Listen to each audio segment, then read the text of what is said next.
మార్చడంతో ఆ పార్టీ శ్రేణులు తీవ్ర స్థాయిలో ఆగ్రహాన్ని వ్యక్తం చేశారు. గతంలో మడకశిర అభ్యర్థిగా డాక్టర్ సునీల్ ను చంద్రబాబు ప్రకటించారు.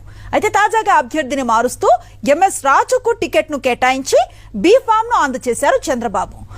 ఈ నేపథ్యంలో చంద్రబాబు నారా లోకేష్ ఫ్లెక్సీలను చించేసి చెప్పులతో కొట్టారు సునీల్ వర్గీయులు.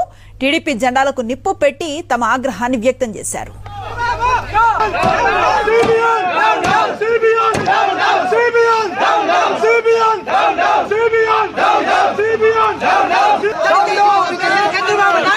దళితులను మోసం చేసిన చంద్రబాబు, దళితులను మోసం చేసిన చంద్రబాబు, దళితులను మోసం చేసిన చంద్రబాబు, దళితులను మోసం చేసిన చంద్రబాబు.